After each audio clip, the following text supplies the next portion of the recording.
Da skal vi få et siste foredrag før en kort kaffepause. Og da skal vi bevege oss til etterkrigstida. Siri Lindstad er skribent, litteraturkritiker og fagbokforfatter. Og i sitt foredrag vil hun se nærmere på noen skeive kunstnere som var aktive i årene etter krigen. Og blant der så finner vi Gunvor Hofmo, som vi jo hørte om nå i Ingeborg sitt foredrag. Foredraget til Siri har fått den flotte titelen «I spøkelsenes fotspor. Skeiv etterkrigshistorie 1945 til 1952». Vær så god, Siri.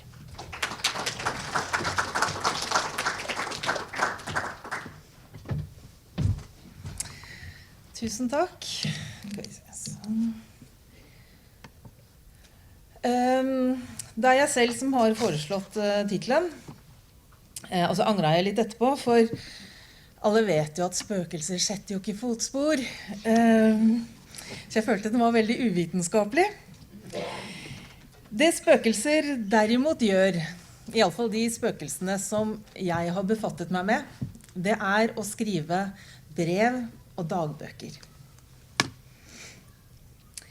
Jeg kom altså i februar i år med boka på spøkelsessiden, med undertitel «Skeive liv 1945 til 1952». Det er en essayistisk dokumentarbok basert på et omfattende arkivarbeid. Denne titelen på spøkelsessiden, den har jeg fått fra et brev som Tove Jansson, Mummitrollets mamma, skrev til en venninne i USA i 1952. «Nå har jeg bestemt meg», skrev hun. «Nå går jeg over på spøkelsessiden. Fullt og helt». Og med det mente hun at hun nå hadde bestemt seg for å leve lesbisk, fullt og helt. Da var hun 38 år. Og ja, hun skulle leve på spøkelsessiden resten av livet. Så altså dette ordet spøkelse, det har jeg fra Tove Jansson, og hennes etter hvert ganske omfattende og skeive nettverk. Blant dem så var spøkelse et synonym, eller kanskje et kodeord, for kvinner som elsket kvinner. Karsten Jensen, den danske journalisten og forfatteren, har sagt at man kan dele mennesker inn, eller i hvert fall de som skriver, inn i to grupper. De som er opptatt, eller de som tenker i begreper, og de som tenker i metaforer. Og jeg tilhører helt klart siste gruppe. Sånn at når jeg skulle nærme meg dette stoffet som jeg har jobbet med, så behøvde jeg noen metaforer. Jeg behøvde noen rom for å tenke fram disse livene i. Jeg hadde lyst til å unnslippe dagens identitetspolitiske kategorier, ikke fordi jeg er motstander av dem, men fordi de funker ikke hvis man skal skrive om disse årene etter krigen. Og da ble et ord som spøkelse nyttig for meg.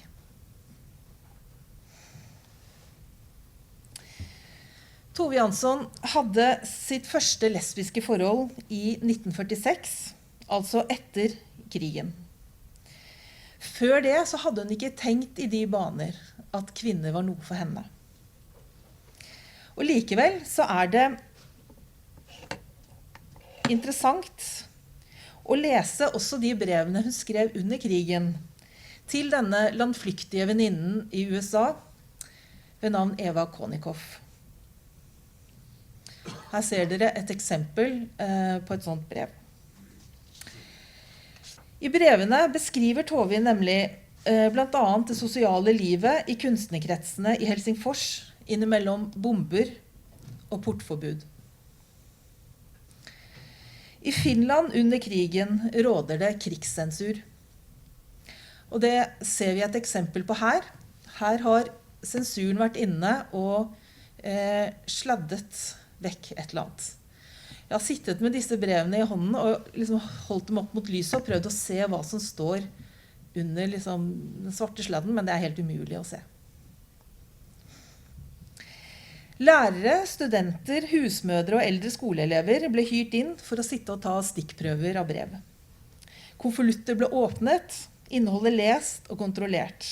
Og deretter ble konvoluttene forseglet igjen ved hjelp av et merke med en tegning av den finske riksløven.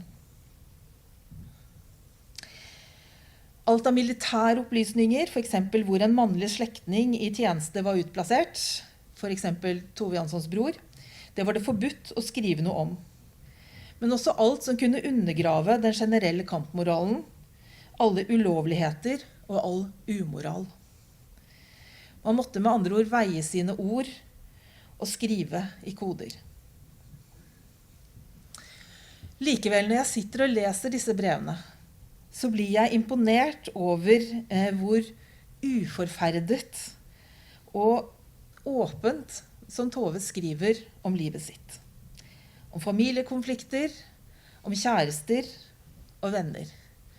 Og hun er altså var fra en kunstnerfamilie. De var kjendiser i Helsingfors. Så alle visste de fleste visste hvem familien Jansson var, og også liksom, hvem disse kunstnerne hun hang med var. Hun holdt riktignok jargongen intern og hadde ofte kallenavn på folk. Det var sånn som hun gjorde hele tiden. Det framstår mer som en generell stil hun hadde, enn som en bekymring for krigssensuren. Av og til så skrev hun til og med meldinger til sensurmyndighetene i margen på brevet, for å overbevise dem om at teksten ikke inneholdt noe farlig.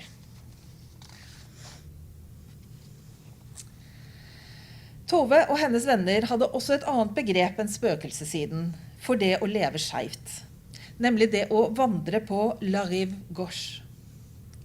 La rive gauche betyr venstre elvebredd, og vi er altså i Paris da, på Seidens vestre bredd, der kunstnerne, filosofene og andre tvilsomme mennesker hang i første halvdel av 1900-tallet. I et brev til Eva i oktober 1944 forteller Tove om en mannlig kunstnerkollega. Altså det har vært en veldig fuktig fest som vi får et lengre referat fra. Og denne mannlige kunstnerkollegaen, han har nå vendt tilbake til La Rive Gauche, skriver Tove. Etter først å ha gått gjennom et brudd med en kvinne, og deretter hatt en håpløs og ubesvart forelskelse i Tove. Underforstått, han har begynt å orientere seg seksuelt i retning av menn igjen.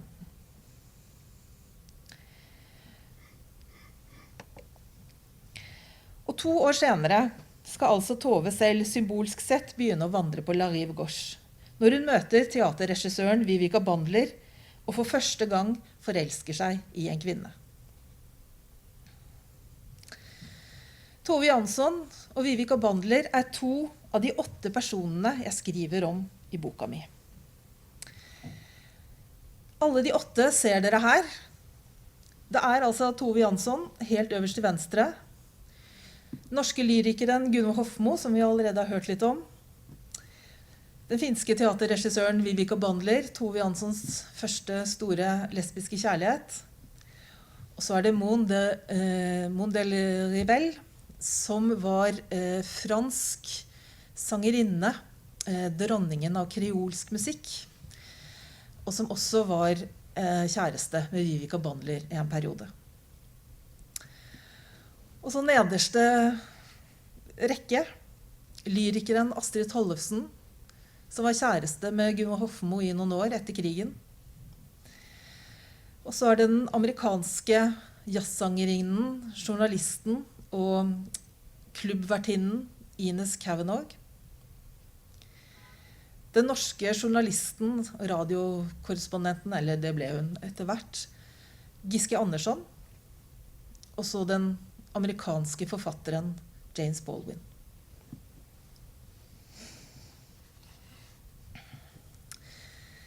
Disse 8 personene her har fått hvert sitt kapittel i boka mi. Det vil si, Astrid og Gunvor, de deler kapittel.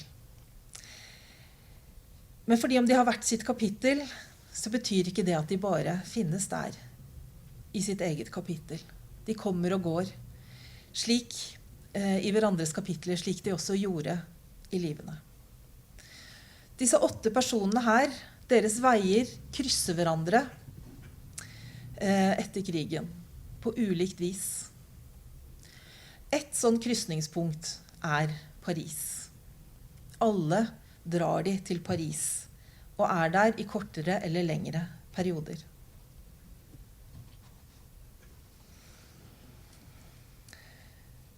Ines Kavanagh, nummer 2 nederst fra venstre, hun lever heteroseksuelt, så vidt jeg vet. Og likevel så har jeg tatt med henne i boka, og gjort henne til en av disse 8 personene. Fordi hun er svart og lever med en hvit mann. Og i etterkrigstidens USA så er det like forbudt, kanskje mer forbudt, enn homoseksualitet. Det har vært viktig for meg å utvide begrepet skeiv til å omfatte også den typen forhold. Blandingsforhold blir det kalt i USA. Jeg er ikke så glad i det uttrykket, men det er det det handler om. Og på samme måte som veldig mange skeive dro til Paris for å kunne leve ut et skjevt liv, så var det veldig mange svarte både før og etter krigen som dro fra USA til Paris eller andre steder i Europa for å kunne leve et anstendig liv. James Baldwin, nederst til høyre der, var også en som mer eller mindre flyktet fra et svært rasistisk USA. I Paris så blir han venn med Giske Andersson. De møtes gjennom noen amerikanske venner som Giske Andersson har fått. Og den kvelden de møtes, så er det første gang Giske snakker med en svart person. I ettertid, eller noen år senere, 10 år senere, så skrev Giske Andersson om disse første årene i Paris. Og skrev blant annet om betydningen av vennskapet med James Baldwin, eller Jimmy, som hun kalte han. Hvordan det å forholde seg til en svart person fikk henne selv til å gå ganske mange runder med sin egen identitet. De hadde det til felles at de begge var, eller levde skjevt, og så var det også nok som skilte dem til at de fikk noen samtaler som jeg tror var ganske unike.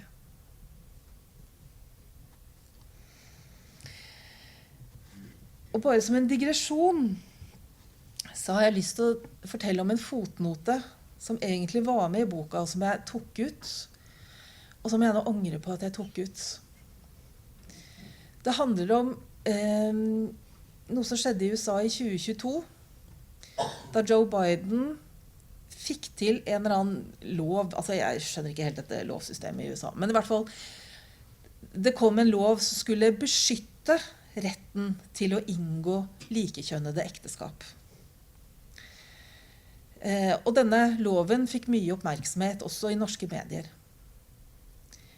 Men den loven skulle også beskytte retten til å inngå ekteskap med en hvit person, om det var svart eller omvendt.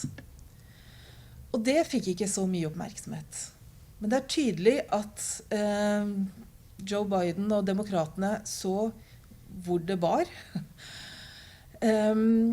Og det er også tydelig at disse liksom, 2 strukturene, dimensjonene, henger sammen. Og det har vært viktig for meg å få fram i boka.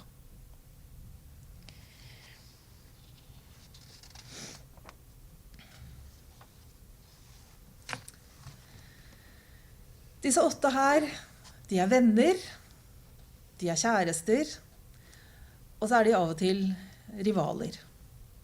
Ines Kavanagh og Monde Riviel driver begge klubb i Paris i noen år, og konkurrerer til en viss grad, men begge eksempler på iscenesettere eller skapere av skeive møteplasser. Også selv om man i Ines sitt tilfelle ikke skeiv selv. Det også en del av den skeive historien, og som vi fortsatt ser viktige eksempler på i dag. Jeg har villet skrive fram en fortelling om fellesskap som en motfortelling til det jeg opplever som en dominerende fortelling om skeiv ensomhet. Det betyr ikke at jeg tenker at den fortellingen ikke sann. Veldig mange har kjent seg og kjenner seg ensomme. Men det ikke den eneste fortellingen. Det har ikke vært et mål for meg nødvendigvis å skrive om kjente mennesker, om kjendiser. Men fordelen med kjente mennesker, det at vi tar vare på arkivene etter dem. Derfor har jeg vært i New York, i Harlem, der arkivet etter James Baldwin finnes. Jeg har vært i New Jersey, der et fantastisk jazzarkiv finnes, og hvor jeg fant et par brev som Ines Kavanagh skrev hjem til USA etter at hun hadde flyttet til Paris. Jeg har vært i Helsingfors, i Tove Janssons og Vivica Bandlers arkiver. Og så har jeg vært i avisarkiver i Stockholm, København og Oslo. Hele tiden på jakt etter spøkelser. Jeg ingen historiker, jeg ikke engang en forsker, men jeg har hatt som mål å skrive en samferdig fortelling om disse første årene etter krigen. Og som en liten fotnote til meg selv, altså å skrive om de første årene etter krigen betyr nødvendigvis også å skrive om krigen. Giske Andersson var egentlig utdannet tegnelærer og vanket i kunstneriske kretser i Oslo, og det får meg til å lure på om hun noen gang traff Ruth Meier. Det hadde vært gøy under krigen. Men etter hvert så ble Giske involvert i illegalt avisarbeid. Og det ble starten hennes på en journalistisk karriere. Gunvor Hofmo har vi allerede hørt om hvordan hun møtte Ruth Meier. Og tapet av Ruth Meier jo et tema i Hofmos diktning etter krigen.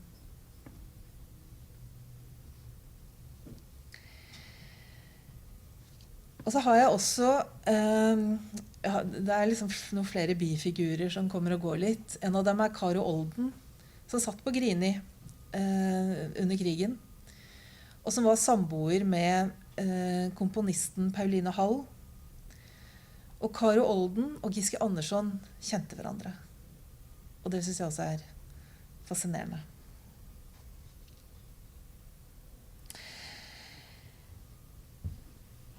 Men når man da ikke historiker, hvordan skal man da kunne skrive om disse første årene etter krigen? Jo, det jeg har gjort å benytte meg av både den friheten som ligger i å ikke være forsker, men også i noen skeive erfaringer jeg selv har gjort meg. Og de som følger. For det første, jeg vet at skeive folk finner hverandre, om de vil. Man snakker om gaydar. Jeg vil heller bruke ordet gjenkjennelse. Vi kjenner igjen hverandre. Og det finner man eksempler på gang på gang, og altså mange eksempler på i boka mi. For det andre, en viktig skeiv egenskap, eller et talent, vil jeg rett og slett si, evnen til å bygge vennskap også på ruinene av romantiske forhold. Man kanskje kjærester en stund, og så går det dårlig, og så blir man etter hvert venner i stedet. Det er tilfellet med Tove Jansson og Vivica Bandler, for eksempel. Forholdet mellom dem er heftig og passionert i noen måneder, og så blir det krøll. Men de forblir venner resten av livet, og rundt dem så vokser det altså fram et nettverk av andre spøkelser.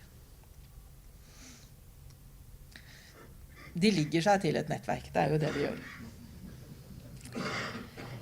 For det tredje, noen tror det at når noe er forbudt, så betyr det at det ikke finnes. Men det er jo omvendt. Det at noe er forbudt, betyr at det finnes.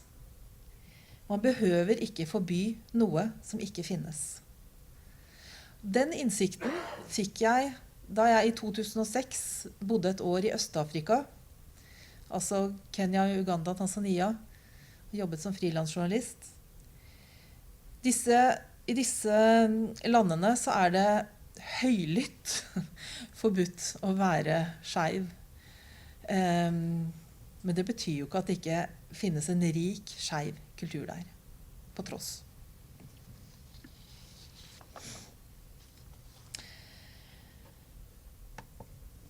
Ingenting av det materialet som ligger til grunn for boka mi, er jeg den første som ser, apropos spørsmålet om nytolkning. Det finnes andre før meg som har lest brevene og dagbøkene. Men det betyr ikke at de har sett det jeg har sett. Kanskje først og fremst fordi de ikke har vært interessert i det jeg har vært interessert i, eller fordi de ikke har hatt det samme blikket som meg. Og sånn er det. Om man er en av dem som tror at folk er hetero inntil det motsatte er bevist, så finner man ikke den skeive historien. Man må tro på at folk til alle tider og på alle steder på ulikt vis har levd liv som bryter med sin tids normer for kjønn og seksualitet. Men det hender jo også at andre faktisk ser hva som står der, og så sensurerer de. I 2016 så kom det ut en samling med brev fra Tove Jansson, blant annet disse brevene hun skrev til Eva Konikoff under og etter krigen. De er samlet i denne boken her. Og det interessante er at den passasjen om disse festene under krigen, som jeg snakket om innledningsvis, der Tove forteller om denne kunstnerkollegaen som har begynt å vandre på La Rive Gauche, den er tatt bort i publiseringen av disse brevene. Det er det jeg har ringet inn der. Man har liksom satt hakeparenteser, altså prikk, prikk, prikk. Det betyr altså at noe som Tove skrev i et brev i 1944, vel vitende om at dette kom noen fra krigssensuren til å lese, det tas bort i 2016. Det synes jeg rett og slett er ganske opprørende. Og det skal også sies at det at jeg fikk lese disse brevene fra krigsårene var grunnet en feil. Jeg skulle ikke hatt de brevene, men plutselig satt jeg der med dem. Arkivet etter Tove Jansson er verdt en egen avhandling. Vi kan ta det en annen gang.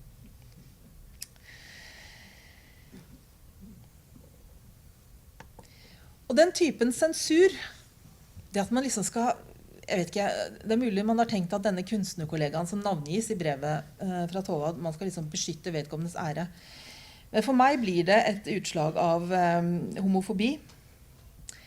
Og derfor så har jeg lyst til å slutte med dette sitatet fra et av brevene til Eva Konikoff, som Tove skriver. Det er desember 1946, og hun har altså møtt Vivica Bandler, er stormende forelsket for første gang i en kvinne. Og beskriver det som, eller slik, som å finne et nytt, vidunderlig rom i sitt eget gamle hus. Og med det så lar jeg Tove få siste ord. Takk.